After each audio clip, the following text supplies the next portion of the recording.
اللہ تیرا ہے احسان، روز نمازیں اور قرآن ہے یہ سب روح ایمان، نور رمضان نور رمضان۔ آغاز کل کے اس نامکمل جواب سے کرتے ہیں۔ کسی نے کہا تھا کہ زیورات پر جو عورتیں زیور پہنتی ہے اس پر زکوٰۃ ہے یا نہیں۔ جواباً میں نے ایک حدیث عرض کی تھی، اس حدیث کے حوالے آج سن لیجئے۔ ترمذی شریف میں یہ حدیث ہے، دو عورتیں نبی کریم صلی اللہ تعالی علیہ وسلم کی بارگاہ میں حاضر ہوئیں، ان کے ہاتھوں میں سونے کے کنگن تھے۔ حضور نے ارشاد فرمایا تم اس کی زکوٰۃ ادا کرتی ہو؟ عرض کی نہیں۔ حضور نے فرمایا تو کیا تم اسے پسند کرتی ہو کہ اللہ تعالیٰ تمہیں آگ کے کنگن پہنائے؟ ان عورتوں نے عرض کی نہیں، تو حضور نے فرمایا تو اس کی زکوٰۃ ادا کرو۔ یہ حدیث شریف، اس کے بعد بھی یہ تین حدیثیں ہیں، تینوں حدیثوں میں یہی ہے کہ عورتیں آئی حضور کی بارگاہ میں، ان کے ہاتھوں میں حضور نے کنگن دیکھا، زکوٰۃ کا پوچھا، نہیں ادا کرنے پر حضور نے فرمایا اس کی زکوٰۃ ادا کرو۔ تو ان تینوں حدیثوں سے یہ بات تو ثابت ہو گئی کہ عورتیں جو زیورات پہنتی ہیں اس پر بھی زکوٰۃ ہے۔ اب جو لوگ یہ مسئلہ پھیلاتے ہیں کہ زیورات پر زکوٰۃ نہیں ہے، وہ غلط بولتے ہیں، حدیث کے خلاف بولتے ہیں اور بیجا بولتے ہیں۔ آج کے درس میں خصوصی طور پر کل کی گفتگو میں آپ نے یہ سمجھا مالک نصاب کسے کہتے ہیں؟ جس کے پاس اتنے پیسے ہو وہ مالک نصاب ہے۔ اور زکوٰۃ صرف تین چیز پر ہے، سونا چاندی، مال تجارت اور چرائی کے جانور۔ یہ کچھ تفصیلاً میں نے عرض کیا تھا۔ آپ مالک نصاب ہیں، زکوٰۃ نکال رہے ہیں، دیں گے کس کو؟ تو جس کو دیں گے، دینا ہے، دینے سے ادا ہوگی۔ قرآن مقدس نے اس کو صراحت کے ساتھ ذکر کیا۔ سورہ توبہ آیت نمبر 60۔ اعوذ باللہ من الشیطان الرجیم، بسم اللہ الرحمن الرحیم۔ انما الصدقات للفقراء والمساکین والعاملین علیہا والمؤلفۃ قلوبہم وفی الرقاب والغارمین وفی سبیل اللہ وابن السبیل فریضۃ من اللہ واللہ علیم حکیم۔ یہ قرآن مقدس کی آیت ہے۔ اب اس کا ترجمہ سنتے ہی آپ کو بہت سی چیز سمجھ میں آ جائے گی۔ صدقات یعنی زکوٰۃ فقراء و مساکین کے لیے ہے، فقیروں کے لیے اور مسکینوں کے لیے ہے، اور ان کے لیے جو اس کام پر مقرر ہوں۔ اسلامی حکومت میں زکوٰۃ وصول کرنے کے لیے کچھ لوگوں کو مقرر کرتے تھے، اس کو عامل کہتے ہیں، ان کے لیے بھی زکوٰۃ ہے۔ اور مؤلفت قلوب کے لیے، ہر ایک کا میں ذکر کروں گا، گردن چھرانے کے لیے، تاوان کے لیے، یعنی اور اللہ کی راہ میں مسافر کے لیے، یہ اللہ کی طرف سے مقرر کرنا ہے۔ اللہ علم و حکمت والا ہے۔ اس آیت مبارکہ میں 8 قسم کے لوگ ہیں جس کو آپ زکوٰۃ دے سکتے ہیں، بلکہ انہی کو دینا ہے۔ ان میں سے ایک، ان 8 میں سے ایک مؤلفت قلوب یہ مؤلفۃ قلوب کہتے ہیں، کسی اس کو تھوڑا سا سمجھ لیجئے، کوئی ایسا غیر مسلم جو اسلام کا بہت دشمن ہو، بہت خلاف بولتا ہے، تو اس کو زکوٰۃ کے کچھ پیسے دینا تاکہ اس کی زبان بند ہو جائے، آگے اس کا دل نرم ہو جائے اور اسلام قبول کرے۔ لیکن فاروق اعظم رضی اللہ تعالیٰ عنہ کے دور میں آپ نے تمام صحابہ کرام کے درمیان ارشاد فرمایا کہ اب اسلام مضبوط ہو چکا ہے، کسی غیر کو اب زکوٰۃ دینے کی ضرورت ہے نہیں۔ تو یہ آیت مبارکہ اجماع امت سے اس آیت کا حکم منسوخ ہو چکا ہے، یعنی آیت میں جو 8 قسم کے لوگ ہیں ان میں سے ایک کا حکم منسوخ ہو چکا ہے، یعنی مؤلفۃ قلوب کو اب زکوٰۃ نہیں دے سکتے، باقی رہ گئے 7، انہی 7 کو آپ کو سمجھنا ہے۔ اس کے علاوہ، اس 7 کے علاوہ کو آپ نہیں دے سکتے۔ حضرت مولا علی رضی اللہ تعالیٰ عنہ سے روایت ہے، فرمایا صدقہ مفروضہ میں جو زکوٰۃ فرض ہے، اولاد اور والد کا حق نہیں، یعنی بیٹا زکوٰۃ باپ کو دے یا باپ بیٹے کو دے، اس سے زکوٰۃ ادا نہیں ہوگی۔ آگے کی حدیث سنیے، ایسے ہی آپ سیدوں کو بھی زکوٰۃ دینے سے زکوٰۃ ادا نہیں ہوگی۔ اس کے تعلق سے 3 حدیث ہے، ان میں سے 2 حدیث سن لیجئے۔ حضور صلی اللہ علیہ وسلم نے فرمایا آل محمد صلی اللہ علیہ وسلم، حضور صلی اللہ علیہ وسلم کی آل کے لیے صدقہ جائز نہیں، صدقہ یہ تو آدمیوں کے میل ہیں، اور میل آل رسول سید کے لیے درست نہیں ہے۔ اور یہ بخاری اور مسلم دونوں میں یہ حدیث ہے۔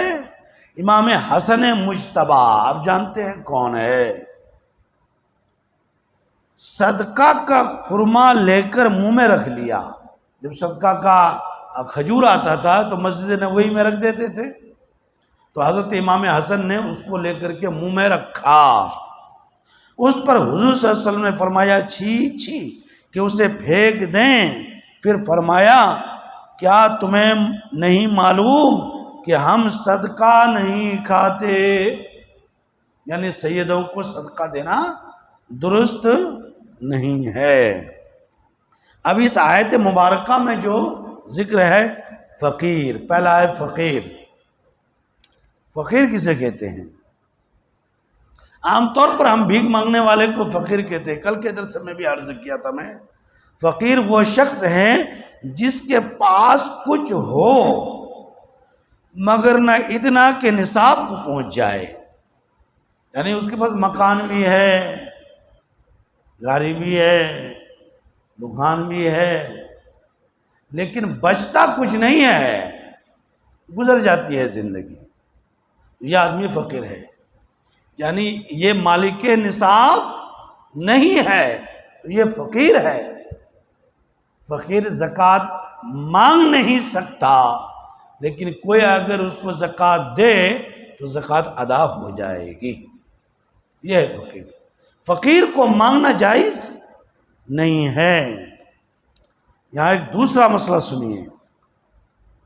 اچھا، یہ تعریف جو میں نے کی رد المحتار میں کتاب الزکوٰۃ میں ہے، یہ بات کہ فقیر کس کو کہتے ہیں۔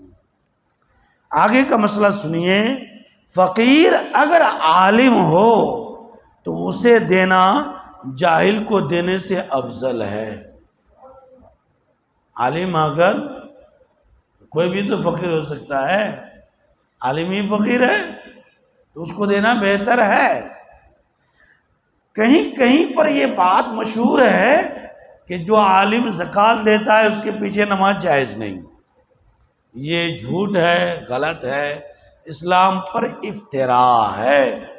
امام اگر زکوٰۃ کا مستحق ہے، کوئی اس کو زکوٰۃ دیتا ہے تو اس کو دینا بھی جائز اور اس کو لینا بھی جائز، بلکہ اس کا لینا بہتر ہے، اس کو دینا عالم کو دینا بہتر ہے۔ یہ بھی مسئلہ فتوائے عالمگیری میں ہے، پہلی جلد صفحہ نمبر 186 میں ہے۔ اب یہ فقیر کا مطلب تو سمجھ میں آ گیا۔ مسکین آیت پھر سنیے، انما الصدقات للفقراء والمساکین۔ فقیر سمجھ میں آیا، مسکین کون ہے؟ مسکین وہ ہے جس کے پاس کچھ نہ ہو، یہاں تک کہ کھانے اور بدن چھپانے کے لیے اس کا محتاج ہے کہ لوگوں سے سوال کرے، اور اسے سوال کرنا جائز ہے۔ فقیر کو سوال کرنا جائز، لیکن مسکین کو سوال کرنا جائز ہے۔ اب یہ تیسرا کون ہے؟ عامل۔ عامل کون؟ جو زکوٰۃ وصول کرنے پر حکومت کی طرف سے متعین ہے۔ عامل وہ ہے جس سے بادشاہ اسلام نے زکوٰۃ اور عشر وصول کرنے کے لیے مقرر کیا، اسے کام کے لحاظ سے اتنا دیا جائے کہ اس کو اور اس کے مددگاروں کا متوسط طور پر خرچہ نکلے۔ اتنا دینا اس کے لیے اس کو جائز ہے۔ کس کو؟ عامل کو، جو قرآن مقدس میں اس کا ذکر ہے۔ چوتھا ہے رقاب۔ رقاب کسے کہتے ہیں؟ آج کے دور میں آقا اور غلام کا دور نہیں ہے، مالک نوکر تو ہے لیکن غلام کا دور، وہ ایک دور تھا جس دور میں غلام ہوا کرتے تھے۔ غلام کی 3 قسم، ان میں سے غلام کی ایک قسم یہ کہ تم میری غلامی میں ہو، جاؤ 10,000 روپے لے کر کے آؤ، میں تم کو آزاد کر دوں گا۔ ایسی شرط ہوتی تھی، اس غلام کو کہتے تھے مکاتب۔ تو آپ کو معلوم ہوا کہ یہ اس غلام کو 10,000 اگر مل جائے، وہ اپنے آقا کو دے دے گا اور یہ آزاد ہو جائے گا، اور آپ کے پاس زکوٰۃ کے پیسے ہیں، تو اس غلام کو زکوٰۃ دینا تاکہ غلامی سے آزادی مل جائے، یہ جائز ہے، اور اسی کا نام ہے رقاب۔ تو یہ بھی آج کے دور میں نہیں ہے، عامل بھی آج کے دور میں نہیں ہے۔ ایک غلط فہمی اور دور کر لیں کہ مدرسوں سے جو چندہ کرنے کے لیے سفیر آتے ہیں، یہ شرعاً عامل نہیں ہے، عامل کے احکام اس پر جاری نہیں ہوں گے۔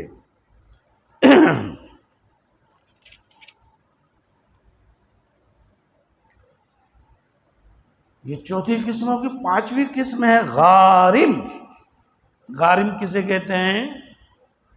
اس سے مراد مدیون۔ مدیون کسے کہتے ہیں؟ قرض دار۔ قرض لے لیا ہے، مزہ قرض ہے اس پر، آدمی کچھ اور کے لیے لیتا ہے، دے نہیں پاتا ہے، بہت قرضہ ہو گیا، تو اور وہ مالک نصاب نہیں ہے لیکن قرضہ ہے اس پر، حالانکہ مکان ہے، گاڑی ہے، وغیرہ ہے، مالک نصاب نہیں ہے اور اس پر قرض ہے، تو آپ اس کو زکوٰۃ دیں تاکہ قرض ادا کرے، یہ بھی اس میں جائز ہے، اسی کو کہا جاتا ہے غارم۔ تو زکوٰۃ لینے کے یہ بھی مستحق ہیں۔ اور ایک قسم کیا ہے؟ فی سبیل اللہ، جو قرآن مقدس میں ہے، انہیں 8 میں سے ایک فی سبیل اللہ، یعنی راہ خدا میں خرچ کرنا۔ اس کی چند صورتیں ہیں، مثلا کوئی شخص محتاج ہے کہ جہاد میں جانا چاہتا ہے، اس کے پاس سامان نہیں، سواری اور ہتھیار تو اس کے پاس نہیں، تو اسے مال زکوٰۃ دے سکتے ہیں مجاہد کو، یہ راہ خدا میں دینا ہے، اگرچہ وہ کمانے پر قادر ہو۔ یا طالب علم، یہ یاد رکھیے گا، فی سبیل اللہ میں طالب علم دین پڑھتا یا پڑھنا چاہتا ہے، اسے دے سکتے ہیں، یہ بھی راہ خدا میں ہے۔ طالب علم سے مراد دین کی تعلیم حاصل کرنے والا بچہ، یہ راہ خدا میں ہے، بلکہ طالب علم سوال کر کے بھی مال زکوٰۃ لے سکتا ہے۔ طالب علم یہ، اور یہ مسئلہ کہاں ہے؟ در مختار 3 جلد صفحہ نمبر 339 میں۔ اس کے بعد آخری آتا ہے ابن سبیل۔ سبیل کے معنی راستہ، ابن سبیل کا مطلب مسافر۔ آپ کا گھر ورمگام ہے، آپ چلے گئے بمبئی، اور بمبئی جانے کے بعد آپ کے پیسہ ختم ہو گیا، آپ کے پاس کوئی ہے بھی نہیں، کون آپ کو دے؟ آپ وہاں سے آئیں گے کیسے؟ حالانکہ گھر میں آپ مالدار ہیں، لیکن سفر میں آپ کے پاس کچھ نہیں ہے، تو اس وقت آپ کسی سے، کوئی اگر آپ کو زکوٰۃ دے یا آپ کسی سے زکوٰۃ لیں تو آپ کے لیے جائز ہے، یہ ابن سبیل ہے۔ لیکن آج کے دور میں اس کی نوبت بہت کم آئے گی، اس لیے کہ موبائل کے ذریعے سے ہی آدمی، آپ نہیں ہے پیسہ موبائل کے ذریعے سے گھر سے منگا سکتے ہیں کہیں سے بھی، لیکن پھر بھی کبھی اگر ایسی نوبت آ جائے، موبائل بھی نہیں ہے، سب چوری ہو گئی، نمبر یاد نہیں ہے، تو ایسے وقت میں اس کے لیے زکوٰۃ کے گھر میں آپ کروڑ پتی ہیں، اس کے باوجود یہ جملہ یاد رکھیے گا، سفر میں آپ کے پاس کچھ نہیں ہے تو آپ زکوٰۃ کے پیسے لے سکتے ہیں۔ چلیے زکوٰۃ کے پیسے آپ نے لے لیا 100 روپے، گھر آتے آتے خرچہ ہو گیا آپ کا 90 روپے، تو 10 روپے تو ہے ہی ابھی، اب تو آپ گھر پہنچ گئے نا، پھر بھی یہ 10 روپے آپ اپنے لیے خرچ کریں تو جائز ہے، ناجائز نہیں ہے۔ آج 2-3 منٹ رکیے، آج یہ مکمل کر لیتے ہیں۔ اس چیز کا خاص خیال رکھیے گا، یہ جو 7 قسمیں ہیں، 8 قسمیں ہیں، اس میں سے ایک جو ہے اس کا حکم منسوخ ہے، اور 2 پائے نہیں جاتے ہیں، ایک تو عامل اور غلام، یہ دونوں پائے نہیں جاتے ہیں۔ مؤلفۃ القلوب کا حکم منسوخ ہے، تو 8 میں سے 3 چلا گیا تو 5 ہی رہا، فقیر، مسکین، مدعون یعنی قرض دار 3، ابن سبیل، فی سبیل اللہ، یہ 5 کو ہی یاد رکھنا ہے آپ کو، اور یہ 5 آدمی کسی خاندان کا ہو، کسی قبیلے کا ہو، کسی شہر کا ہو، اس کو زکوٰۃ دے سکتے ہیں، دینے سے آپ کی زکوٰۃ ادا ہو جائے گی۔ لیکن زکوٰۃ آپ جب دیں گے تو اس کو مالک بنانا ہے، مالک بنا دینا ہے۔ اگر وہ مالک بننے کی صلاحیت نہیں رکھتا ہے تو آپ کے زکوٰۃ دینے سے بھی زکوٰۃ ادا ہوگی نہیں۔ ایک آدمی مسافر مر گیا، اس کا کوئی نہیں ہے، تو آپ زکوٰۃ کے پیسے سے اس کو کفن دینا چاہتے ہیں، تو کفن کا وہ مالک بننے کی صلاحیت رکھتا ہے نہیں، تو میت کو زکوٰۃ کے پیسے سے کفن دینا جائز نہیں ہے۔ قبرستان کی باؤنڈری کرنی ہے، یہ باؤنڈری کہ مالک بننے کی کسی کے اندر صلاحیت کسی مردے کو نہیں، تو وہاں پر بھی نہیں دے سکتے۔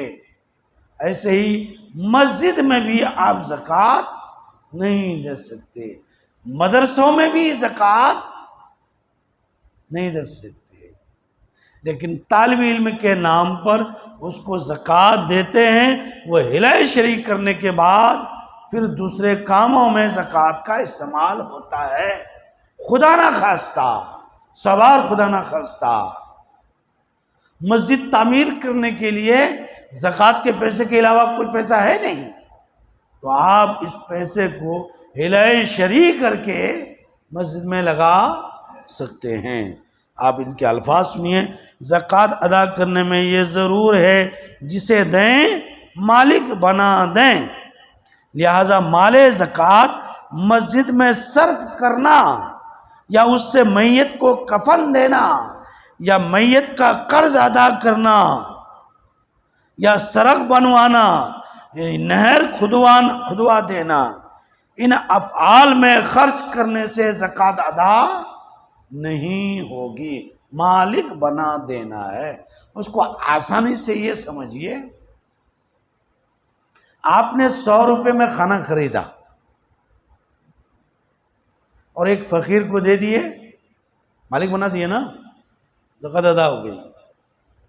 لیکن زکوٰۃ کے پیسے سے اس کو بٹھا کے کھلائے، یہ مالک بنانا نہیں ہوا، اس لیے زکوٰۃ ادا نہیں ہوگی۔ تملیک فقیر جس کو دے رہے ہیں مالک بننے کی صلاحیت رکھتا ہو، تب جا کر کے آپ کی زکوٰۃ ادا ہوگی۔ بات اور سن لیجئے، زکوٰۃ ادا کرنے میں نیت کا ہونا بہت ضروری ہے۔ آپ حساب کرنے کے لیے بیٹھے کہ سال بھر کھا پی کر کے میرے پاس 10 لاکھ روپے بچا ہے، 10 لاکھ روپے کی زکوٰۃ نکالنی ہے، 25,000 کے قریب نکلتا ہے، تو آپ نے 10 لاکھ میں سے 25,000 نکال کے رکھ دیے، یہ نیت آپ نے کی۔ اب کبھی بھی یہ پیسہ خرچ کریں، آپ دیتے وقت کسی کو نیت کریں یا نہ کریں، آپ کی زکوٰۃ ادا ہو جائے گی۔ دوسری صورت، کیا آپ نے زکوٰۃ حساب کر کے نکالا نہیں، آپ راستے میں تھے، کوئی آیا مدرسہ والا، آپ کے جیب میں 500 کی نوٹ تھی، زکوٰۃ کی نیت سے آپ نے دیا، زکوٰۃ ادا ہو جائے گی۔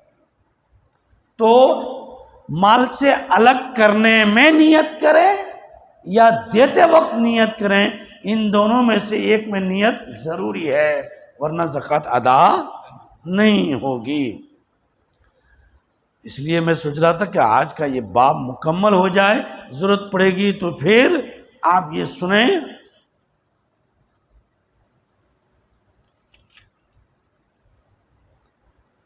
سب سے پہلے اس کا حقدار کون ہے زکوٰۃ کی؟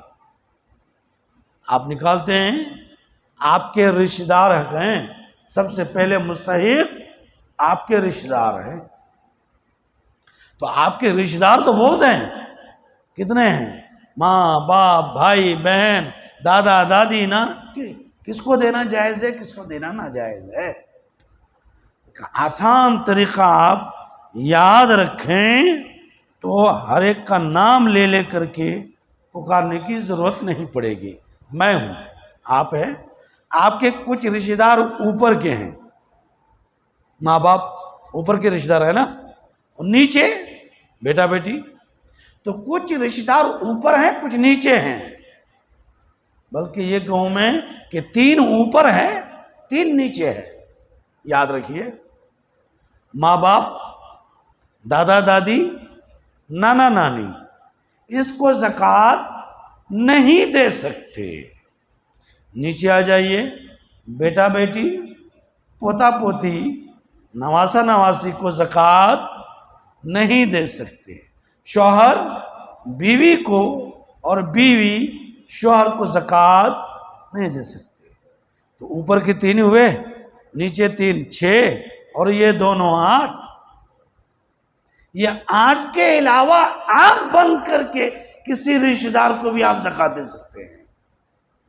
اب آپ پوچھئے گا میں مت کہ داماد کو دینا جائز ہے کہ نہیں، ان 8 میں نہیں ہے اور وہ زکوٰۃ کا مستحق ہے، دے سکتے ہیں۔ بہو کو دے سکتے ہیں کہ نہیں، ان 8 میں بہو نہیں ہے، وہ اگر زکوٰۃ کا مستحق ہے تو دے سکتے ہیں۔ پھوپھا کو، خالو کو، چاچا کو، چاچا کے بیٹے کو، یہ 8 میں نہیں ہے۔ آپ بار بار کیوں پوچھتے ہیں؟ یہ 8 یاد رکھیے، اس کو زکوٰۃ نہیں دے سکتے، اس کے علاوہ آپ کے رشتے میں جتنے ہیں سب کو زکوٰۃ دے سکتے ہیں، بلکہ وہی آپ کی زکوٰۃ کے مستحق ہیں۔ آپ اگر کسی کو اور سوال کرنا ہو ابھی یا بعد میں کبھی بھی کر سکتے ہیں، وقت ہو گیا، آپ لوگ کام کے ہیں، تو پھر انشاءاللہ آج کا درس یہی مکمل کرتے ہیں۔ اللہ تبارک و تعالی ہمیں اور آپ کو دین سمجھنے، اور دین پر عمل کرنے کی توفیق عطا فرمائے۔ وصلی اللہ تعالی علی خیر خلقہ نور عرشی مدرت فی محمد و آلہ وصحبہ اجمعین برحمتک یا ارحم الراحمین بحق لا الہ الا اللہ محمد رسول